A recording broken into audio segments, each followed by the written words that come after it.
Morning, guys. So yesterday we started looking at a really weird section in physics, which is special relativity. Just let me highlight some of the main key terms, and then today all I want to do with you is just practice some of the math behind it. So we're looking at this is Einstein's theory. So Einstein, you don't really need to remember the year, but this is about 1905. There was actually other people like Lorentz who was actually doing this more on the math side, and then Einstein just sort of applied it to science. Einstein started off here. He wrote in his paper here on special relativity. Right? Not just we just say, oh, it's all relative. It depends on who you talk about, right? The numbers might change or whatever. In this case here, this is a really interesting things that we thought were always going to be constant. Like we'd agree on times, right? If I say, oh, two things are simultaneous, two things happen at the same time, it doesn't matter which observer that you talk about. And yet, what we saw in yesterday's lesson, through a quick Pythagoras experiment, we can actually see time actually dilates. Now, don't worry, right? We've spent the whole course here doing we can actually call it Newtonian physics, or physics with Newton's laws, momentum, impulse, things like that. Don't worry, because none of this special relativity stuff really actually has a big impact until we actually get close to the speed of light. And knock on wood, if we never get close to the speed of light, we'll never actually dramatically see this. Tomorrow we'll probably switch over to take a look at a sort of chemistry analogy here. How can I actually run through particle accelerators when the masses themselves are tiny? I can actually get closer and closer to the speed of light. It's in those cases where we can actually document and verify that this relativity actually works out. So just some summary here, and then we'll take a look at our calculations. First thing is you want to make sure you know what are the postulates, what are the assumptions that special relativity makes. I call them assumptions, but these ones here are more so their principles. First principle here, we'll just call it the relativity principle. We wrote this down yesterday. So relativity principle, I'm just going to use a simplification here. There is no preferred reference frame. So although, depending on who you talk to, depending you're talking to the guy on the ground or a person in the spaceship here, their numbers may be different, right? They might disagree on like what they say the speeds actually are. There is no preference. All the physical laws here are still the same. I use that terminology here. There's no preferred reference frame for us to be in the special relativity case. Again, fast forward about maybe 20 years or so, Einstein did a notion of general relativity. For special relativity, what we needed to do was make sure these reference frames, make sure these point of views were inertial frames. And inertial just means no acceleration. Right? We found special relativity was good in predicting a lot of things here. He later needed to modify it on general relativity. So just focusing on special relativity for our course here, that's the relativity principle. That was sort of weird in the sense, well, shouldn't it matter? Like, doesn't one person have a better view than the other person? We'll get back to that one. And the second fundamental principle here was this constancy principle. Constancy, I'll even introduce that word here. They call it a postulate. It's sort of like the word assumption. It's sort of like what things am I keeping true, and then let's see what are the predictions that come out of it. So this is the second postulate. The constancy postulate is that the thing that remains true is no longer time, it's no longer mass, it's no longer length, things like that, which I believe to be true. In this case here, it's actually the speed of light that's a constant. So speed of light, we're going to use this a lot here. C is equal to 3 times 10 to the 8. This one here is, speed of light is constant for everyone. It doesn't matter your relative velocity. It doesn't matter whether you're running along with the light, running against the light here, and we're going to see that's the speed of light here is actually represents some maximum speed. You cannot go beyond the speed of light. So we did the derivation for time dilation. I'm not going to repeat it here, but that formula I believe was correct here on. So for the moving observer, again, here's where we start confused with language here. This is actually at rest with the phenomenon. At rest with the phenomenon. Right? He is actually the one that's moving. So he, in some sense, is at rest. Right? I'm not saying rest for the ground person. For the moving observer, we had 3 consequences. I derived this first one. The first one was a notion of time dilation. Time slows down. The clock runs slower. So although both of us are looking at our clocks, both of our clocks are ticking away, right, 1 second at a time. But comparing these two clocks here, the moving observer's clock is going to be much slower. In that formula there, we said T naught is equal to T. We picked up that strange 1 minus v squared over c squared. We're going to see that term a lot. Okay. And basically, let me just rehash for you here. It's easiest to say, just sort of not getting confused with who's at rest and who's relative to whom, things like that. It's easier just to say this is the space-time. This is the time when you're the person in the spaceship, and this one here is the ground time. We saw that I'll show you a little bit of math with this 1 minus v squared over c squared. We saw that instead of the t's being equal like we expected, we saw that, let me just write this down here, at small velocities, so at everyday speeds, at small velocities, this term here is about 0. Sorry, is about 1. So therefore the two times are equal. However, if I did the same here, as the velocity gets closer and closer to the speed of light, at v that's close to the speed of light, it could be 90%, 80% the speed of light here. At v is close to c. When I work out the math here and do the square root, I'll do it with you here. This term here is actually going to be close to 0. At v, let's just say big velocities. At big velocities, this term here is actually close to 0. And in fact, if I could hit the speed of light, which we're saying we can't, it's a maximum speed, you can't actually hit up to that. In that case there, the time would have slowed down so much that the time has actually stopped. But in this case here, think of a number like 0.01, 0.001 or something. It'll basically scale down the time so that the space-time is actually slower. To avoid us sort of getting confused with the language here, I mentioned to you my formula sheet actually mixed it up here. But to avoid us getting confused, just memorize the consequences. The consequences is if I move quick, in this case here, time slows down. Towards the end of last lesson here, I introduced to you there's two other main consequences. One is the fact that the mass increases. Now mass, we've been saying mass is conserved, mass is conserved. How can the mass increase? In this case here, there's actually a lot of energy that's needed to actually move things at such fast speeds here. Energy can actually interconvert with mass. We'll see that towards the end of this lesson here. We'll use E as mc squared. That actually comes out of the special relativity. So I definitely wanted to hit that. Mass increases. So that's mass increase. And then the last consequence here, we said, I wanted to show you the formula. That's what I want to do. So for mass increase here, we had m naught. M naught is equal to m. We actually need the 1 over 1 minus v squared over c squared, right? Because that term is going to be less than 1. 1 over something that's less than 1 here is going to end up scaling this m here a lot bigger for the space observer. And then we have length contraction only in the dimension that we're actually aware of the velocity. So length contraction just means it gets smaller again. Length contraction is L naught is L 1 minus v squared over c squared. And we'll just practice through a few problems here to actually get a feel of these ones here. I do believe I mix this up on the formula sheet, so make sure, and we should do one last thing here. Remember yesterday we had summarized this relativistic factor, I call it gamma. Usually gamma is worded as 1 over this 1 minus v squared over c squared. So the one that has the 1 over v squared, perfect. I can actually write this formula here. Well then, m naught is equal to m times gamma. I think you'll need to make a correction on your formula sheet. Okay, I think I did that upside down. For the other ones here that actually have this root term here just normal, I need to take 1 over gamma. 1 over a reciprocal will actually flip that radical back upwards, and we actually get this one. So therefore, I can rewrite this formula here. T naught is equal to T over gamma. And similarly here, L naught is equal to L over gamma.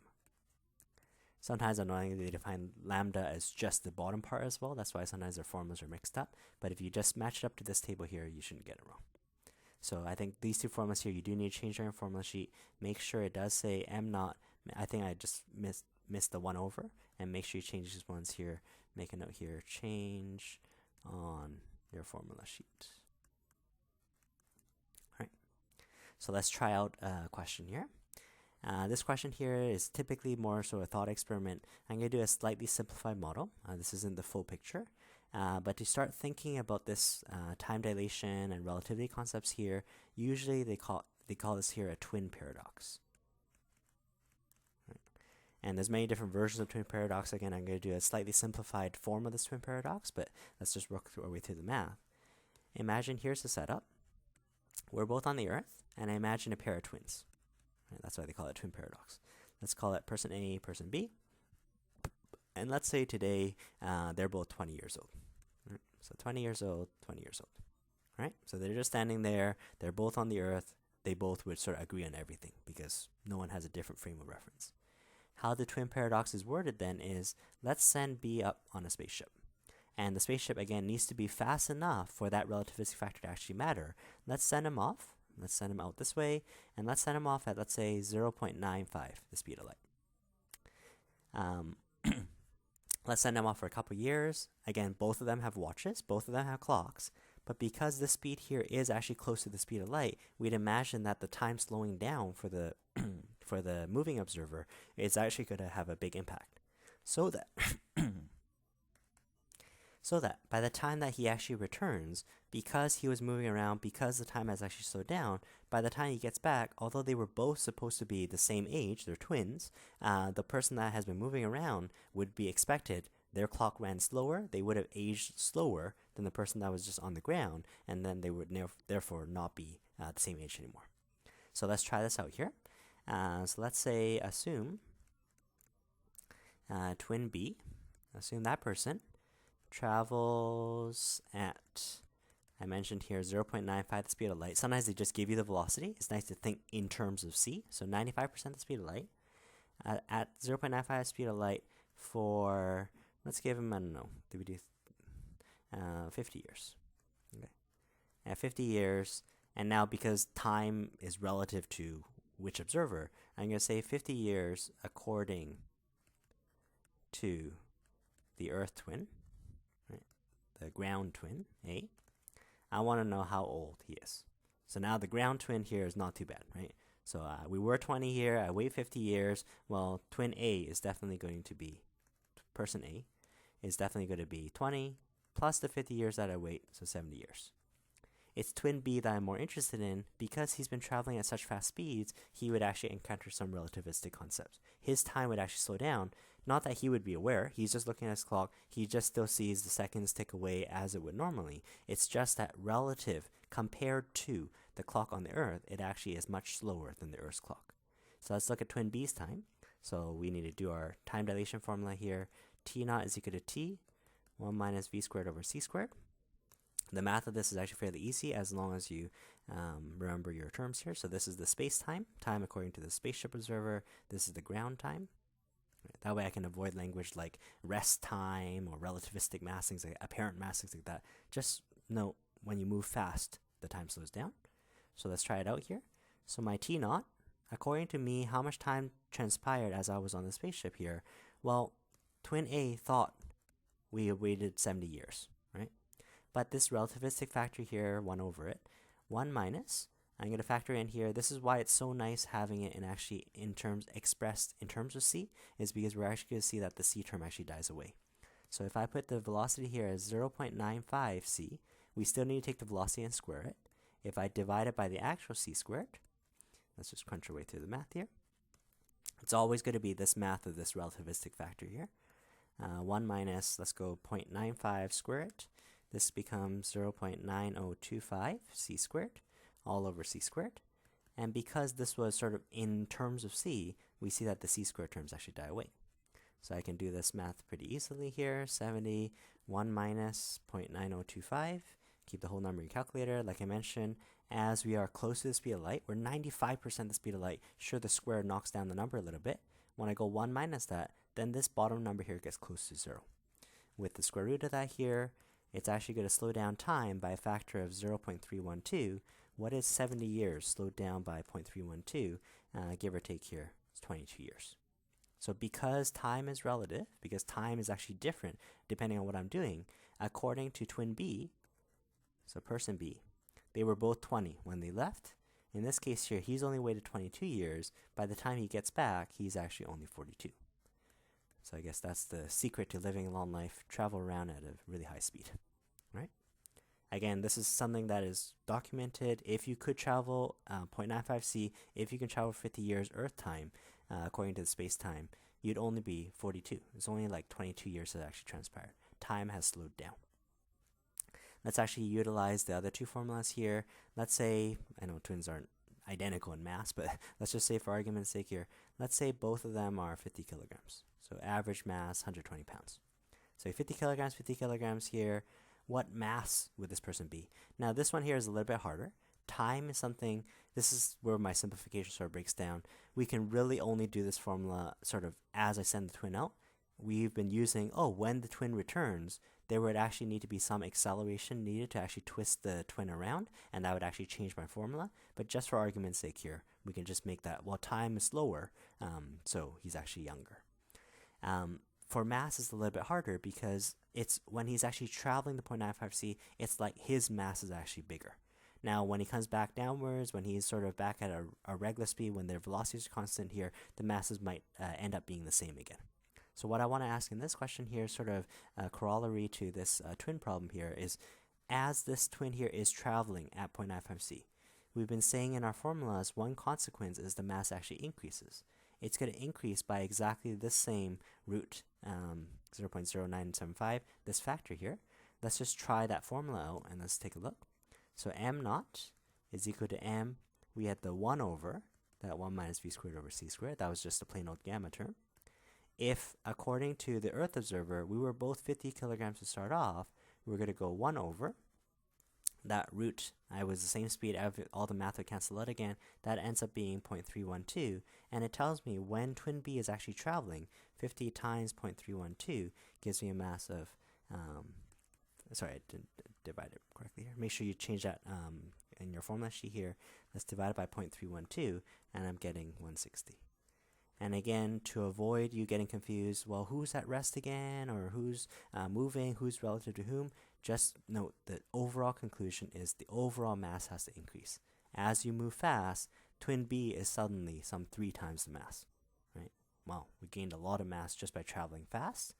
In fact, just go to the extreme in that case there. As this term here ends up getting smaller and smaller, that would happen if my velocity got closer and closer to the speed of light. This term here approaches 0. 1 over a term that approaches 0 gets infinitely massive. 50 times something that's getting larger and larger would make my mass here steadily increase. So let me just write this down in words here. As velocity approaches c, as it gets closer and closer to the speed of light, we're just going to sum up here. This 1 minus v squared over c squared term, this one here approaches 0. And therefore, in the math here, 1 over 0 times 50. So therefore, that 1 over this 1 minus v squared over c squared term approaches infinity. And therefore, if I take 50 times infinity, it's just going to be infinity anyways. It's like your mass gets infinite. Mass becomes closer and closer to infinity. Mass becomes infinite. Now, again, it's an impossibility for us to actually hit c, so we don't need to worry about our mass actually being infinity. Infinity is not a number, but we just say mass becomes super large. And in fact, we're going to use this consequence here because the mass becomes so large, it is impossible to reach c because an infinite force would be needed to accelerate an infinite mass. We talked about Newtonian physics here, F10 equals ma. Well, if the mass is big, you need to push ever so much harder to get acceleration. If the mass itself, this is sometimes called the relativistic mass, if the mass itself is getting really, really large, to push it ever so slightly even faster than what it was, it's going to be even harder. Which is why this is a phenomenon. Not only is the speed of light constant for whomever that we ask, the speed of light, the conclusion out of there. So therefore, the speed of light, although I've rounded it, speed of light, when I've been saying c is equal to the 3 times 10 to the 8, speed of light is actually the maximum speed. This is actually the maximum speed in our universe. It sort of represents a high limit, an extreme, that you can't supersede it. We already seen physics get a little weird. Time is already slowing down. Somehow the mass is actually increasing. If I could actually measure, maybe for the spaceship, again, let's just use that last formula. if I can measure the spaceship here, the length of the spaceship itself, let's say the spaceship is, I don't know, 100 meters in terms of that direction there. I send him off. If he is 100 meters, fairly short spaceship here, we can use that one last formula that we did the consequence out of the mass.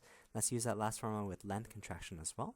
Again, make sure you change your formula sheet here. It should read L is equal to, L naught is equal to L 1 minus v squared over c squared.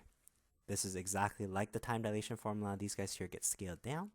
And basically what I would do is I would say, well, if the length that I was seeing was supposed to be 100 meters, given that in our question, the 1 minus v squared over c squared, that square root, ended up being 0.312. I'm just borrowing that number there. It's like the spaceship, as it was traveling quickly, it's like the spaceship is only 31 meters. So, again, use these consequences here. Time slows down, mass increases, and the length shrinks. Do whatever you can to the formulas so that it ends up slowing down. Again, when we do this section here, it's feeling really weird, right? Time should be a constant. Time should be the same for both people. But we're going to find that it's okay. The Newtonian physics that we've been doing does work for everyday speeds. So let me just prove that part to you here, and then we'll just do one last question. So don't worry, all the physics we've learned up to this point is all good. There needs to be some relativistic correction terms as you get close to the speed of light. But don't worry here, since everyday velocities, right, think about the fastest planes and cars and things like that. Since we're nowhere near the speed of light, since everyday velocities are small compared to the speed of light c, okay, we're just going to introduce that term here. All our Newtonian physics, so think about all the physics that we've been doing, Newton's second law, things like that. Newtonian physics applies. Okay. Newtonian physics here has an impact. Well, then naturally you might have a question, well, how fast do we need to start worrying about this? Remember, it has to do with this relativistic factor. For example, if I'm looking at my formula, T naught is equal to T 1 minus v squared over c squared. Let me just punch in this very silly speed here. Assume my velocity is 100 meters per second, right? That's actually fairly fast, right? That's speed of sound. I think it's speed of sound. No, it's slower than speed of sound. Speed of sound is 300 or so. But we had that velocity here. Let's just test, well, what's the scaling factor? If I did 1 minus, this time they gave me an actual velocity, so I need to punch in the 100. That means I need to also punch in the speed of light, 3 times 8 squared. You're going to see that this term here is ridiculously small. Even at 100, that's like 300 kilometers per hour here. 100 squared divided by 3e8. Divide the 3e8 twice. This term here actually is like 1.1 times 10 to the negative 13. That term, like we said before, is really close to 0. 1 minus the sensor is practically 1. It's like 0.00099 somewhere there. My calculator, I can't even do it. It's basically a square root of 1. It's basically like, yeah, we would agree that these times are equal. The relativistic factor here didn't really matter. So when does it start matter? So let's say at what velocity does time, and it could be any of the other features like mass and length from earlier, does time slow by, let's say 10%, just say for argument's sake. So it's 90% what it should have been. So in that case there, we can use the same formula here.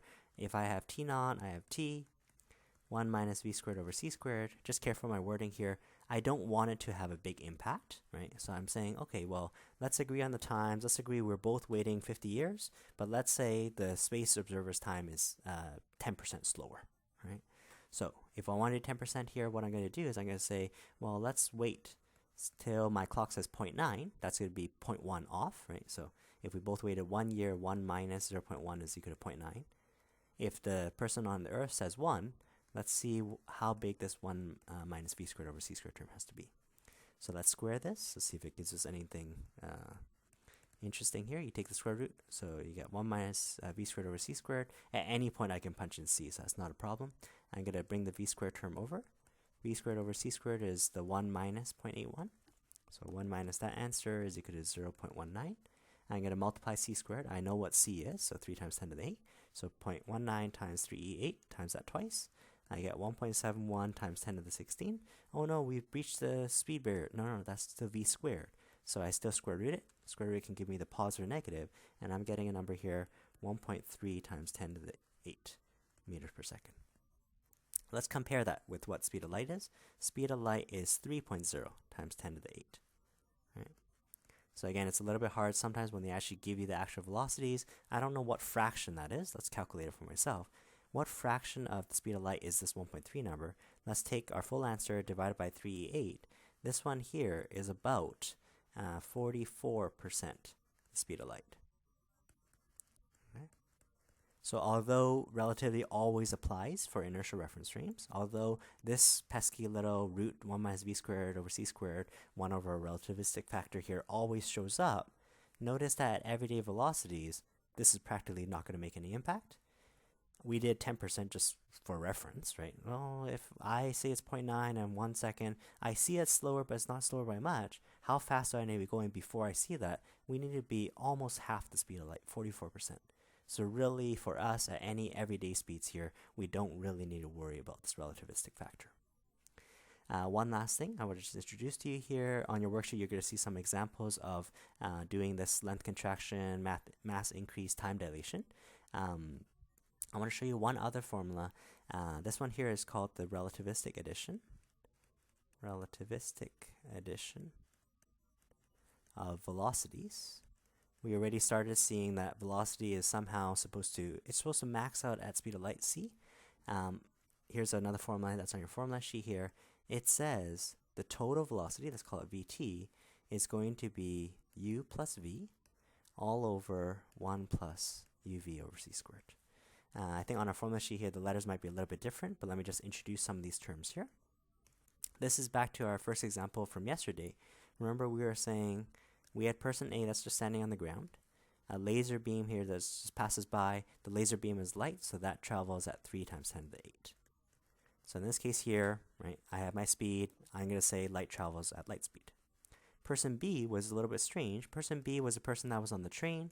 The train was moving at a ridiculously slow speed, so 10 meters per second. It's nothing in comparison to speed of light, but what we were saying is, wait a second, if he's already going at 10 relative to light, shouldn't the speed here be this 3 times 10 to the 8 minus 10? Or in contrast, what if he was going the opposite way? What if he went this way here by 20? Shouldn't it be that speed of light plus 20 meters per second? Wouldn't that disagree with the relativity and all that?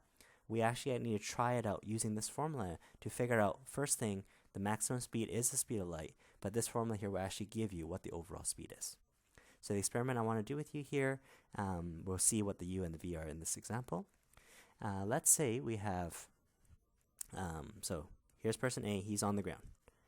Person B is on the train, and person B is currently going at, let's say, half the speed of light, 1.5 times 10 to the 8. Again, it's only when I travel at relativistic speeds that this actually matters. So person A is stationary. He's in the inertial reference frame here. He's seeing the train or the spaceship zip by at 1.5 times 10 to the 8. If you were person B, we had already said it's like A is actually going the opposite way, 1.5 times 10 to the 8. Now what ends up happening here is person B decides to shoot a projectile, fire a torpedo off this train. I don't know why there's torpedoes on trains. But what this torpedo here is going to have is I'm going to fire relative to me, right? I'm just sitting there. I'm watching the whole world go by me at half the speed of light in the opposite direction. What I'm going to do is I'm going to fire a torpedo relative to my speed if a projectile is launched at, let's make it even faster than my speed, 2.0 times 10 to the 8 meters per second. Relative to observer B. Okay. So if you ask person B, well, I sent it off at this speed, that's the speed that's leaving it. I didn't really know that I was actually traveling. Person A would then say, whoa, well, this is going really fast. You already, even if you were just holding the projectile, I would have said the projectile was going at 1.5 times 10 to the 8, and here you are sending it off at an even faster speed in addition to what you have. It is not, so V total here is not going to be, when I say U plus V, it's not going to be 1.5 times 10 to the 8 plus 2.0, which would normally happen. Think if this were everyday speeds. If this was 15 meters per second, I toss it with 20, yeah, sure, 15 plus 20. Overall, it's like going 35. But because these are relativistic speeds here, this is not true. In fact, we need to use this formula here. The u here represented the sort of the train speed, the v is the projectile speed. With this formula here, 1.5 times 10 to the 8, let's add it to the 2.0 times 10 to the 8. Out of the relativity math here actually comes a scaling down factor, 1 plus u times v, so 1.5 times 10 to the 8, multiplied by 2.0 times 10 to the 8, all over c squared. Right? So let's just crunch through the math here. Let's make sure that the speed of light is actually still the maximum. I'm actually not faster than the speed of light. At first, the top is worrisome because it looks like, oh no, that's faster than 3 times 10 to the 8. But by the time I type in the bottom, let's just type in the multiply, 1.5 e8 times 2e8. Let's divide it by, so this right here was 3 times 10 to the 10 to the positive 16. So I'm just crunching through it with the formula here. Let's see what we end up with. 3.5 times 10 to the 8. Anytime you can punch in c as 3.0 times 10 to the 8. Right. So take the whole number, divide it by 3e8 twice, and then I'm getting, there were some decimals, so this is going to be 1 plus, double check my numbers here. Wait, this doesn't work. 1.5e8 times 2e8 divided by 3e8 divided by 3e8, 0.333. And then I can do that addition, so 1.333. Now go 3.5 e8 divided by 1 plus that answer there. And I'm getting, phew, my speed of light here is now back down to 2.63 times 10 to the 8. And we're still see that it's actually slower than the speed of light. So the speed of light, like I said, represents some maximum speed. You can't get anywhere beyond that. Where we had set it up here, oh yeah, this person B and throwing the speed here, oh, we're actually going to have a higher speed. It actually gets scaled down by a little bit by this relativistic factor on the bottom. Right? Again, this one here was a little bit harder because I'm actually giving you actual velocities. We could have very well have done that question. Let me ask this in reverse here. Let's say part B of the question. Let's do the experiment again. Let's try VT. Let's make the U the same speed. So U is 0.5, the speed of light. I want to know how fast do I want to send V, so that even if I factor in this U times V term, 0.5 C, times it by V all over C squared. I want my total velocity here. Let's make the total velocity when is V total, when is it 99% the speed of light? I know you can't hit over speed of light. It'll give you an error. It doesn't give you the right answer. So if I try this one here, now that it's in terms of C, I don't need to scale in C. I can just, if the C's cross out, they can cross out. You can pause it. You can try it out for yourself. Let me just work this out for you here. 0.99 C is what I want the total speed to add up towards. It's still less than speed of light, which is what I want. 0.5 C, how fast are you actually throwing it? 1 plus 0.5 C over V squared like that. You'll notice this bottom part here, because I have everything expressed in C, one of these C's here cancel the other C. I can actually bring that term up. The math is just a little bit harder. 0.99 C, bring up the binomial, 1 plus 0.5 V squared over C. Check my math there. That has to equal to 0.5 C plus V. I would distribute this term in. So the first term, 0.99 C, because I left it in terms of C, the C would just cancel the other C. So 0.99 times 0.5, double check my math here. On the other side, 0.5 C plus V. I'm going to collect up all the terms that have C. Actually, I'm going to solve for V squared here. I noticed actually this comes out as a quadratic as well. Yay for us. 0.5 times 0.99, this is 0.495 V squared, 0.5 C plus V. I'm going to push them all to the left-hand side. So 0.495 V squared. The V term here is just plus V, so I'm going to go minus V. The 0.5 C and this one here, 0.99 C minus 0.5, 0.99 minus 0.5. This gives me here a negative 0.49 C. At that point there, you would actually need to punch in the speed of light, right? That's going to give you a constant that has no V to it, and then use the quadratic equation. So let's just do that as a hint here, and I'll let you finish up the rest, okay? So if you have any questions, let me know. Do practice through your relativity worksheet there. You might find some of the answers have unfortunately mixed up where the relativistic factor. So just double check for yourself. For the space observer, time slows, mass increases, and the length contracts. Tomorrow we'll come back and we'll apply this to radioactivity, and we'll see that MC squared formula show up. Thanks, guys.